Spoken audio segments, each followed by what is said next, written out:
Welcome, everyone, to another edition of Governed by God, a biblical look at law, civics, and government. My name's Eric Loophole. Thank you for joining me on today's episode.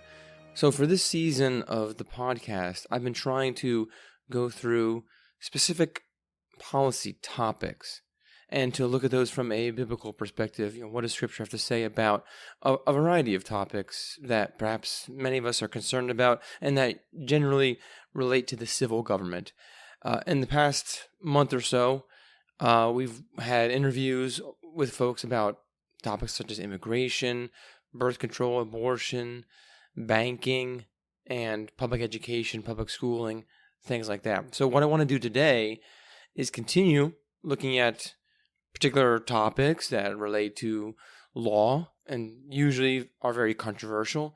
And one of those topics is free speech and blasphemy laws. And so I can't imagine that there's anything controversial about those topics, but let's not let that cause us to shy away. Now, I know that when I engage with folks in the topic of politics and I try to bring in Scripture, one of the first objections that people usually give is, well, what about blasphemy laws? You're just going to introduce blasphemy laws and punish heresy and burn people at the stake and things like that. And in all honesty, that's just a straw man because, well, what is a straw man? You set up the easiest possible target so that you can hit it.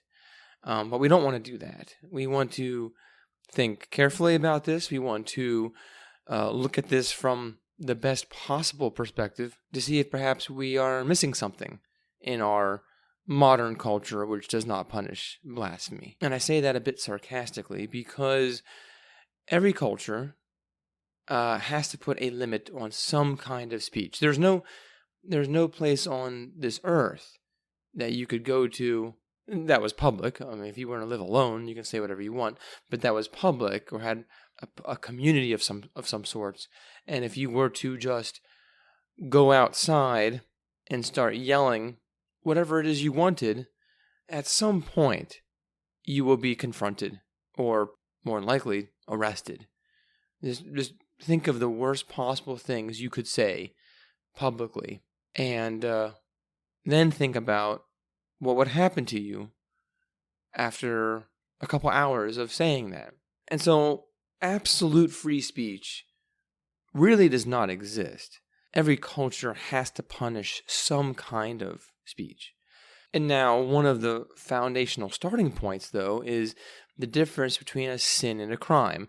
And everyone knows this inherently. We all know that there are some things that are bad that don't necessarily need to be punished by the civil government.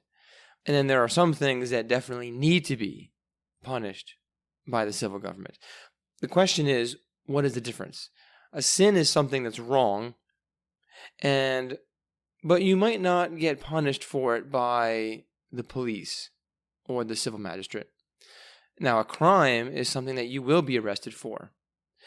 They don't always overlap. I mean, in a perfect world, you would never have a crime that was not also a sin. But you would also not make every single sin into a crime. Okay? Hatred is a sin. Lust is a sin. Greed is a sin. But those are internal sins. They're sins of the heart and of the mind. And you can't really punish that. Civil magistrate can't do that. So every culture has a concept of this. Now, I'm going to throw it out there that I actually think that non-Christian cultures really mess this up. And in fact, non-Christian cultures, the result is tyranny. One of the results of tyranny is a decrease in the difference between a sin and a crime, to the point where you can be arrested for bad thinking. Okay? But anyways, we all would generally agree that there are some actions that the civil magistrate punishes. But many of us have kind of bought into this in America where we believe in free speech. And yes, free speech is a thing depending on what you mean by that. But again, there's always a line to be drawn. If you threaten to murder somebody, you're going to get visited by the police. If you incite people to rebel and commit violence in the streets, you probably are going to be arrested. If you lie under oath and bear false witness against your neighbor in a court of law, you can go to jail for that. And if you engage in slander and libel to destroy someone's reputation, ruin their name, you can get punished for that as well. So there is some speech out there that is wrong and that needs to be punished. And we have to look at the standard. What is the standard by which we figure out, okay, this speech is good and is acceptable. This speech is sinful, but you don't punish it. Okay, I mean, it stinks that the person's talking like this, but okay, that's the way it is. And then which speech needs to be punished. Now, our foundation for this is God's law, and we see in the 10 Commandments two things that are related to speech. The first would be the third commandment, which God says, "You shall not take the name of the Lord your God in vain, for the Lord will not hold him guiltless who takes his name in vain." All right, that's the third commandment. And then you have the 9th commandment. You shall not bear false witness against your neighbor. So 2 of the 10 commandments are related to speech. 1 against God, 1 against your neighbor. All right, if that's the principle, let's see what case laws or other laws that God gives can help shed some light on that, help us understand, all right, what is to be done when this happens? And what does this look like? So let's start with the 3rd commandment. In Deuteronomy 13, the entire chapter basically addresses the concept of a false prophet or someone who's spreading what you could say to be heresy or blasphemy. And I want to read through this and I want to draw out some of the principles that we find here. So starting in verse 1, Deuteronomy 13, if a prophet or a dreamer of dreams arises among you and gives you a sign or a wonder, and the sign or wonder that he tells you comes to pass, and if he says, let us go after other gods, which you have not known, and let us serve them, you shall not listen to the words of that prophet or that dreamer of dreams. For the Lord your God is testing you, to know whether you love the Lord your God with all your heart and with all your soul. You shall walk after the Lord your God and fear him, and keep his commandments and obey his voice. And you shall serve him and hold fast to him. But that prophet or that dreamer of dreams shall be put to death, because he has taught rebellion against the Lord your God, who brought you out of the land of Egypt and redeemed you out of the house of slavery, to make you leave the way in which the Lord your God commanded you to walk. So you shall purge the evil from your midst. If your brother, the son of your mother, or your son or your daughter, or the wife you embrace, or your friend who is as your own soul, entices you secretly, saying, let us go and serve other gods, which neither you nor your fathers have known, some of the gods of the peoples who are around you, whether near you or far off from you, from the one end of the earth to the other, you shall not yield to him or listen to him, nor shall your eye pity him, nor shall you spare him, nor shall you conceal him, but you shall kill him. Your hand shall be first against him to put him to death, and afterward the hand of all the people. You shall stone him to death with stones, because he sought to draw you away from the Lord your God, who brought you out of the land of Egypt, out of the house of slavery. And all Israel shall hear and fear, and never again do any such wickedness as this among you. If you hear in one of your cities, which the Lord your God is giving you to dwell there, that certain worthless fellows have gone out among you and have drawn away the inhabitants of their city, saying, let us go and serve other gods, which you have not known, then you shall inquire and make search and ask diligently. And behold, if it be true and certain that such an abomination has been done among you, you shall surely put the inhabitants of that city to the sword, devoting it to destruction, all who are in it and its cattle, with the edge of the sword. You shall gather all its spoil into the midst of its open square, and burn the city and all its spoil with fire, as a whole burnt offering to the Lord your God. It shall be a heap forever, it shall not be built again. None of the devoted things shall stick to your hand, that the Lord may turn from the fierceness of his anger, and show you mercy, and have compassion on you, and multiply you, as he swore to your fathers, if you obey the voice of the Lord your God, keeping all his commandments that I am commanding you today, and doing what is right in the sight of the Lord your God. So there is Deuteronomy chapter 13, and I just want to draw out some of the key facts and principles there. So first, we see in the first of the three sections that there's a prophet or a dreamer that is speaking a public message to the people of Israel. And this person is telling the future, but what's more disconcerting is that this person is calling the people to abandon God and to go after other gods. Now, God himself even says that this is a test. This is a test from God about loyalty and love to him. But the reason why the person is punished so severely is because he has taught rebellion against the Lord. And the penalty is death, and is to be publicly executed. So this person isn't having a educational discussion or a debate, a healthy conversation, not inquiring about things, not having academic debate or anything like that.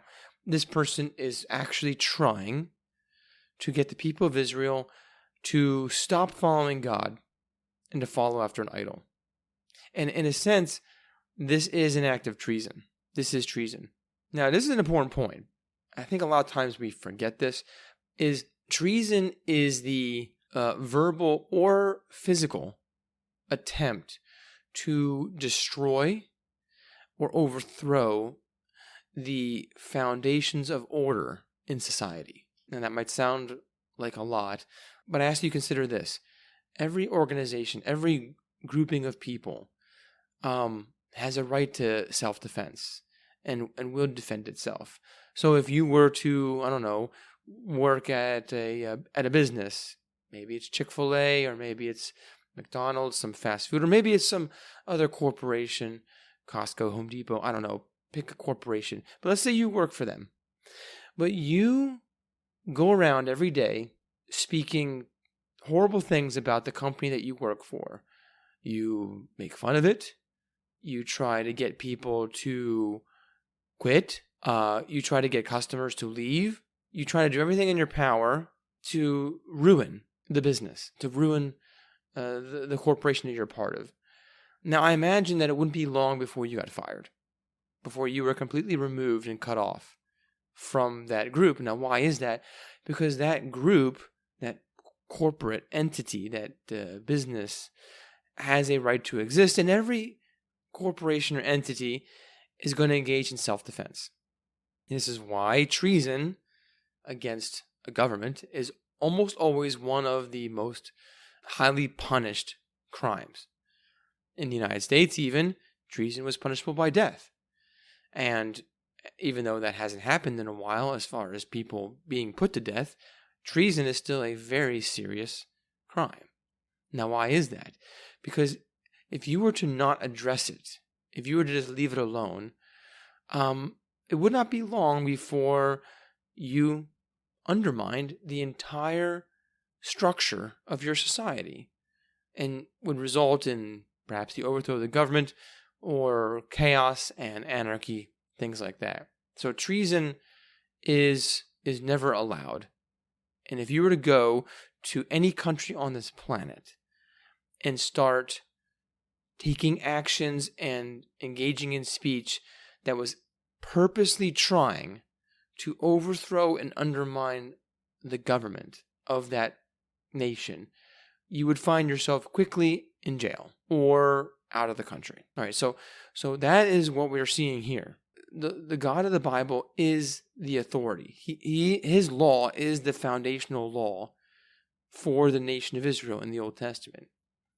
And so to try to get the people of God to abandon him and follow after other gods is tantamount to treason, to a complete act of rebellion and overthrow of the authority structures in that nation.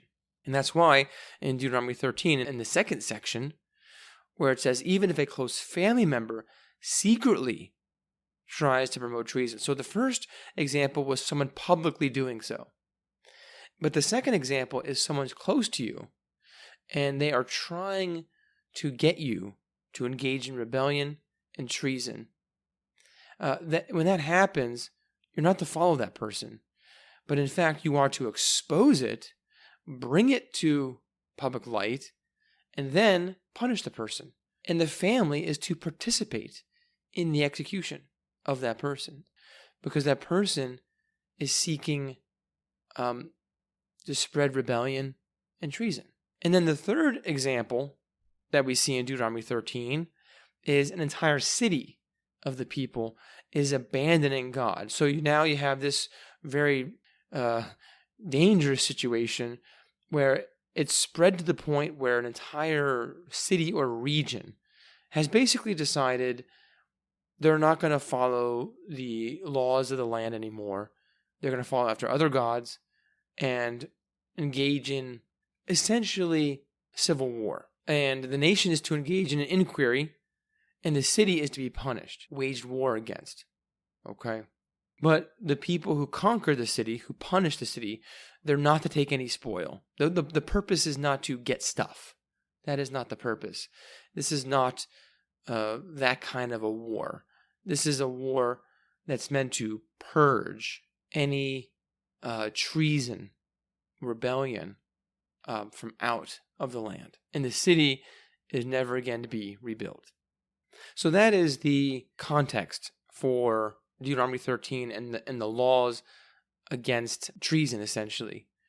Now, I will point this out, that the third commandment about not taking the Lord's name in vain, it is a very broad commandment. It's not just about engaging in treason against the Lord. But it includes that, certainly includes that, but it would include other things, such as swearing an oath. I swear in the name of God that I'm going to do this thing, making a promise to someone and then breaking that promise. That would also be a violation of the third commandment. But that breaking of a promise, you're not going to get arrested by the civil magistrate or punished for doing that. If you have a friend and you say, hey, I swear to God I'm going to do this thing for you, whatever it might be, and then you don't do it, there's really no punishment there for you, unless it's some kind of contractual thing where you promise to pay the person for doing some work for you, and then they do the work and you don't pay them. That's a separate issue. Now you're stealing from them, but the issue is not taking the Lord's name in vain. The issue is theft. Okay, that's the issue there. But they could both could be happening at the same time. But that kind of breaking of the third commandment is not punished by the government. Of course, another one that would be is giving false testimony under oath. And so there you have a combination of bearing false witness, the ninth commandment, and the third commandment. So when you stand to give a testimony in a court of law, you place your hand on the Bible, and the person says, hey, do you swear to tell the whole truth, nothing but the truth, so help you God? I swear. Okay, now you've invoked the name of God, and if you were to bear false witness and speak lies in a court of law, you would not only be bearing false witness against your neighbor, you would also be taking the Lord's name in vain and violating the third commandment, because you invoked the name of God before you were supposed to speak truthfully, but then did not do so. So they can go together, they can be paired up, but there are cases where violating the third commandment is not punished by the civil government. But in Deuteronomy 13, we see it's a public or even a private act of treason and rebellion, and so it is to be punished. Now, there is one case study in the Old Testament in which we see this being carried out, and that is Leviticus chapter 24, verses 10 through 16. So let me read that. It's very short, and we'll see the one case study in which this was done. So starting in verse 10. Now an Israelite woman's son, whose father was an Egyptian, went out among the people of Israel. And the Israelite woman's son and a man of Israel fought in the camp. And the Israelite woman's son blasphemed the name and cursed. Then they brought him to Moses. His mother's name was Shelomith, the daughter of Dibri of the tribe of Dan. And they put him in custody, till the will of the Lord should be clear to them. Then the Lord spoke to Moses, saying, Bring out of the camp the one who cursed, and let all who heard him lay their hands on his head, and let all the congregation stone him. And speak to the people of Israel, saying, Whoever curses his God shall bear his sin. Whoever blasphemes the name of the Lord shall surely be put to death. All the congregation shall stone him. The sojourner as well as the native, when he blasphemes the name, shall be put to death. So, given what we've just seen in Deuteronomy chapter 13, is this a scenario where the guy was out in the field and he stubbed his toe on a rock and he said the name Lord? Oh Lord! And he uttered the name of God in a disrespectful or careless manner, because he stubbed his toe. No, that's not what's going on here.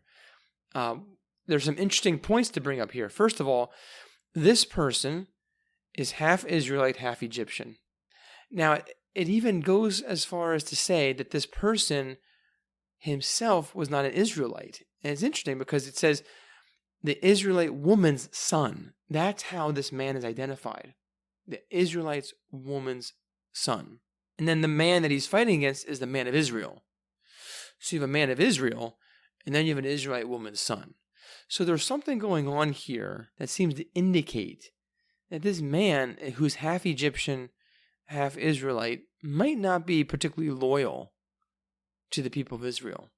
Okay? And now he's out in the camp, and he's fighting with this guy. Now, we don't know why they're fighting.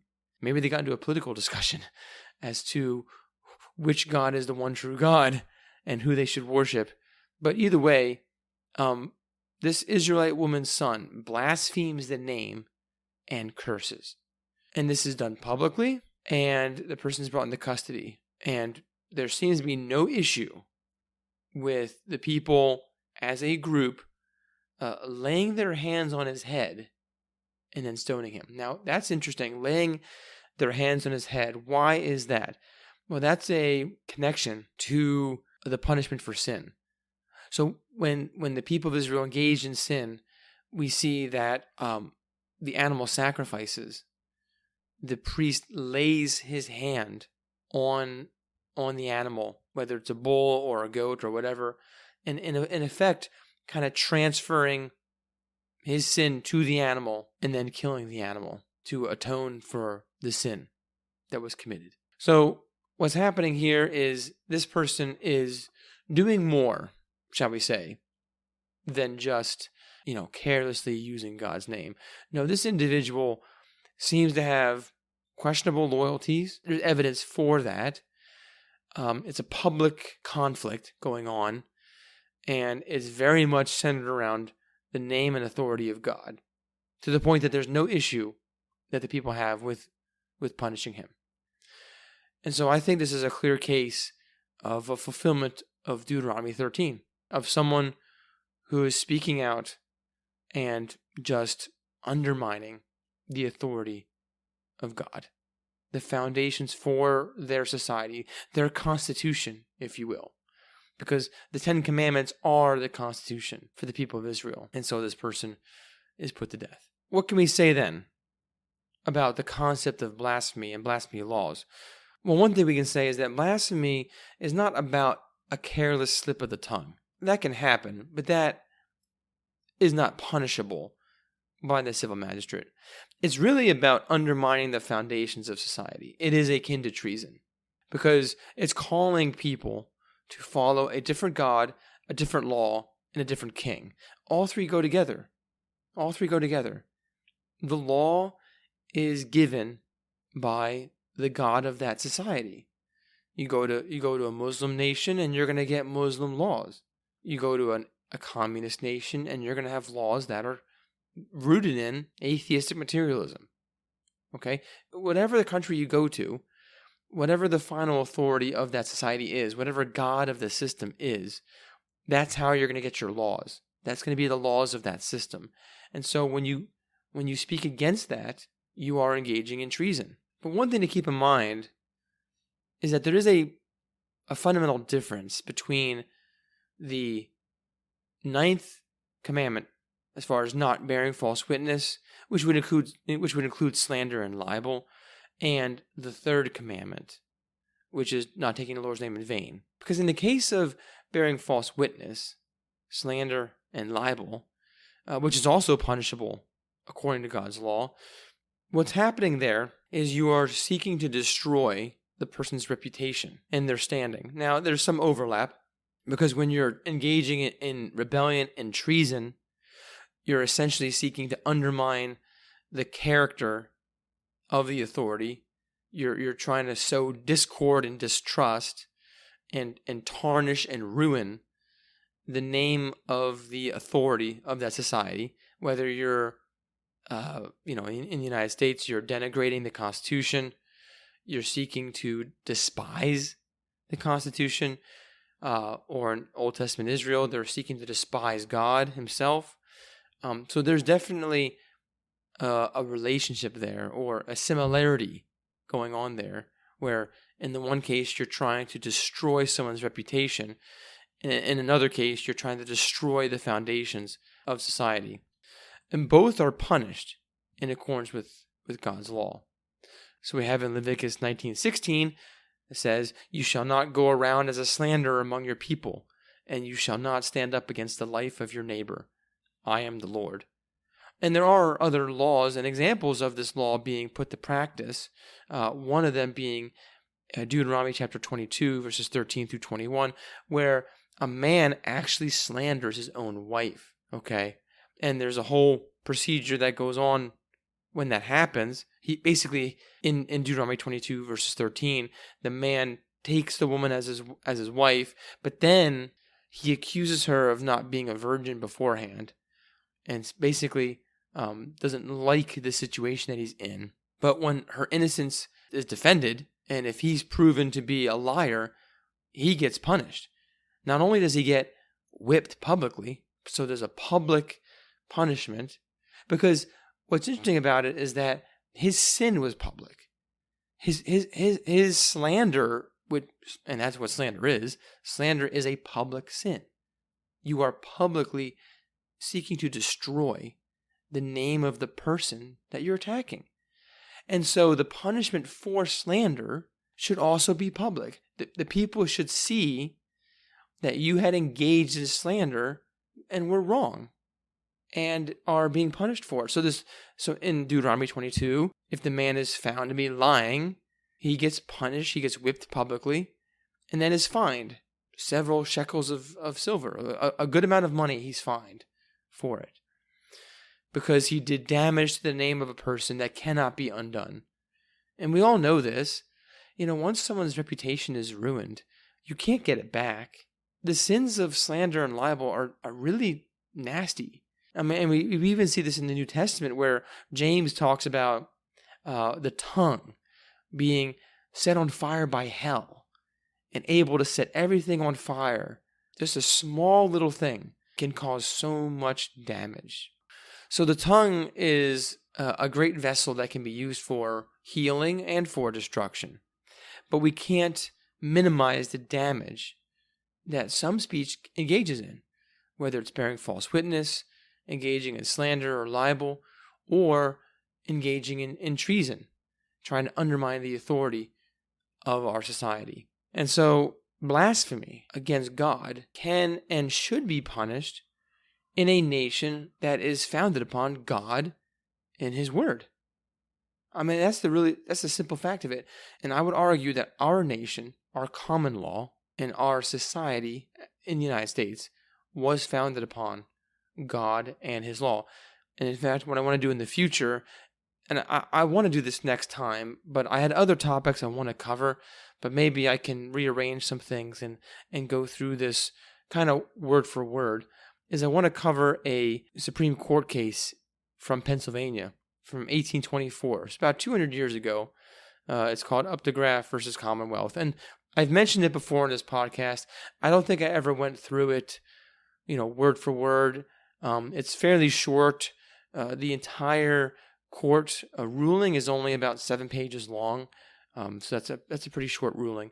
But it was given by Justice Duncan in the Pennsylvania Supreme Court. So Pennsylvania, United States, the country's already founded right? And Pennsylvania is one of the more open and accepting states. William Penn had no problem with a variety of denominations coming and living in Pennsylvania as long as they obey the laws. But this court case, this ruling is so thorough in its assessment and understanding of blasphemy laws. And it's about a blasphemy law that was violated in 1824. And the person was put on trial for that. But I want to go through that because the primary point of a blasphemy law is not that, you made fun of God and he can't defend himself, so we need to come to his defense. How dare you say anything nasty about God? No, it's not about that. The issue is public disorder and calling for the undermining of the society and the laws and morals of that society. And so in a Christian society that has Christian laws where God is the final authority, blasphemy is an act of treason. And it doesn't have to result in death. Now, we need to understand that from God's law, when God gives a punishment in the Old Testament, that is to be understood as the maximum punishment. Now, why do I say that? Because there are some crimes in the Old Testament where God explicitly says the punishment must be death and cannot be anything less than that. And one of the examples is Leviticus chapter 20, which is child sacrifice. If anyone were to sacrifice their children to Moloch, that person is to be put to death, and there is no other punishment to be accepted. God explicitly says that, and even says that if the community does not do this, if they do not put the person to death, they will be held liable for it. So there are places where God says you must use capital punishment, and you cannot reduce it.